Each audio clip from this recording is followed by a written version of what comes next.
सुप्रिया जी बहुत नाराज दिखती हैं आप स्क्रीन पे। पत्रकारों से बहुत शिकायत होती है, आपको मीडिया से बहुत शिकायत है।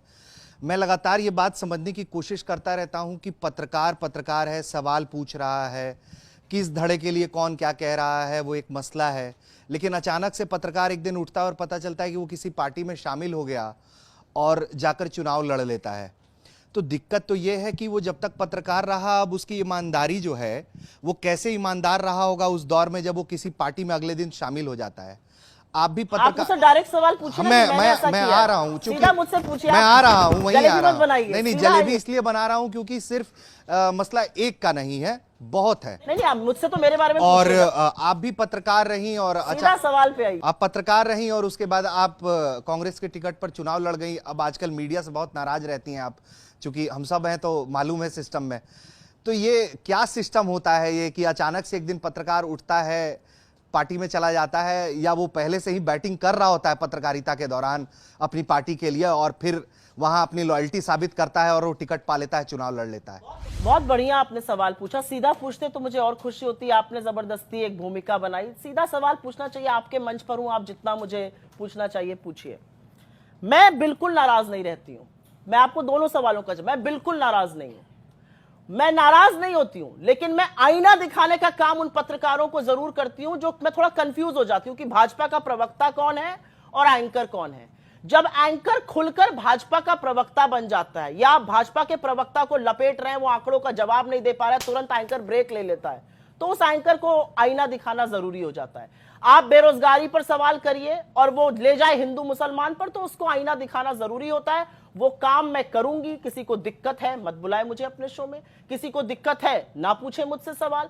और मैं एक बात आपको और बता दूं, मैं ऑन डिमांड जाती हूं। मैं किसी चैनल पर नहीं कहती हूं कि मुझे आना है, मेरी डिमांड होती है तो मैं जाती हूं, क्योंकि मेरी टीआरपी शायद हायर है, क्योंकि मैं तल्ख बात करती हूं, आंकड़ों से बात करती हूं जिसका सामना।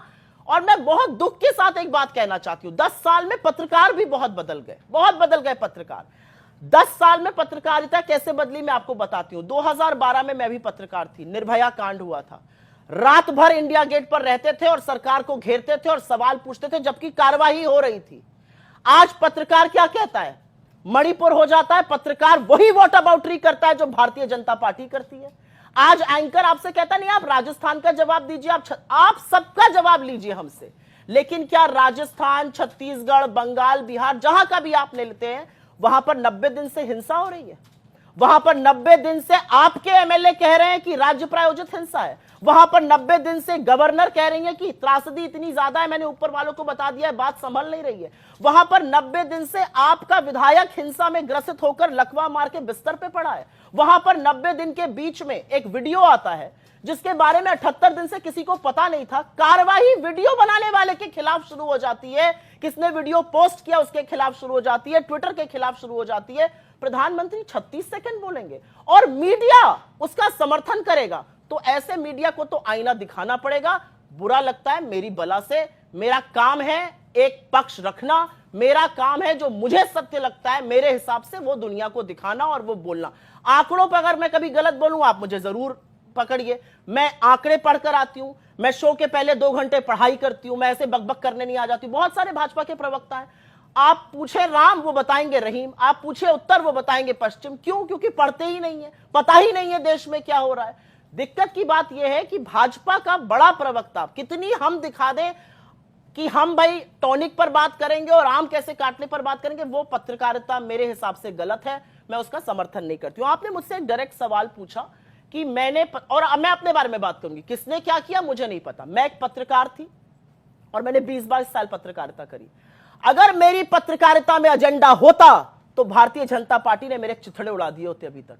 असलियत यह है कि जब मैं पत्रकारिता करती थी तो मैं कांग्रेस से भी सवाल करती थी और भारतीय जनता पार्टी से भी करती थी। और आपके मुंह पर एक आपको और बात बता दूं, मैं हिंदुस्तान की एकमात्र जर्नलिस्ट हूं और इसको बड़े अहंकार से बोलती हूं, एकमात्र ऐसी जर्नलिस्ट हूं जिसको अरुण जेटली जी भी और चिदंबरम जी भी हर बजट के बाद एक दिन इंटरव्यू देते थे। हिंदुस्तान का कोई ऐसा जर्नलिस्ट नहीं है जो दोनों का इंटरव्यू कर सकता हो, क्योंकि हर जर्नलिस्ट का एजेंडा होता है, इधर वाले नहीं मानते उधर वाले नहीं मानते।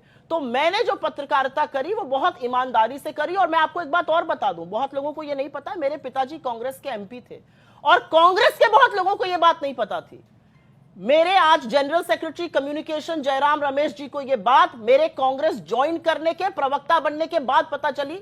मेरे पिताजी की मृत्यु 2016 में हो गई थी। चिदम्बरम जी को यह बात तब पता चली जब वो उनकी प्रेयर मीटिंग में आए। ये असलियत है। तो आप यहां पे कुछ भी कह दीजिए, मेरा काम उठाकर देख लीजिए। आपसे ज्यादा तो बीजेपी वाले मुझे खंगालते होंगे ना, आपसे ज्यादा तो मेरा कच्चा चिट्ठा बीजेपी वाला खोलना चाहते होंगे। क्यों नहीं खोल पा रहे हैं? क्योंकि असलियत यह है कि जब आप बिना एजेंडा के अपना काम करते हैं तो आपके ऊपर कोई आक्षेप नहीं लग सकता है। आक्षेप लगाने वाले तो बहुत लगाते, क्यों नहीं लगा पाए? 4 साल से प्रवक्ता हूं, 20 साल पत्रकारिता करी, सब कुछ इंटरनेट पे मौजूद है, नहीं लगा सकते। क्योंकि जब आप सत्ता से भी सवाल पूछते हैं और विपक्ष से भी पूछते हैं, और दौड़ दौड़ कर यही लोग मेरे शो पर आते थे। मैसेज आज जो लोग मुझे कहते हैं आप एजेंडा, ये लोग मेरे पास डॉक्यूमेंटेड एविडेंस है मेरे शो पर आने के लिए कितने लालायित रहते थे। अब बेशर्मी ये होगी कि मैं उसको पब्लिक कर दूं, लेकिन मुझे ऐसा लगता है कि एक लेवल ऑफ पॉलिटिक्स होनी चाहिए, मैं उसके नीचे नहीं जाऊंगी। लेकिन हां, बिल्कुल मेरी विचारधारा परे है जो आज सरकार कर रही है। मेरी विचारधारा बिल्कुल ये नहीं है कि सरकार के गलत कामों पर पर्दा डालने का काम मीडिया करे। मेरी विचारधारा बिल्कुल ये नहीं है कि पीएमओ का एक आदमी आपको व्हाट्सएप भेजे और उससे आपका न्यूज रूम चलने लगे और एडिटर्स आपके घर बैठ जाएं। तो बिल्कुल मुझे ऐसा लगता है कि मैं इस दौर की पत्रकारिता नहीं कर सकती थी। एक जज्बा था, कुछ करना चाहती थी, एक क्षेत्र को केटर करती हूं, तो मैंने चुनाव लड़ा और मैंने बहुत प्राउडली चुनाव लड़ा और बहुत शिद्दत से आज राजनीति करती हूं, बहुत ईमानदारी से अपनी बात रखती हूं। मेरा साथ एक ये है कि मैं कभी भी मर्यादा की सीमा अपने आप नहीं लांघूंगी। लेकिन अगर आपने मेरे लीडर को आगे से कुछ कहा तो 4 बातें आपको सुनाकर जाऊंगी। वो शायद पत्रकार होने का एक डीएनए है, वो जाता नहीं है।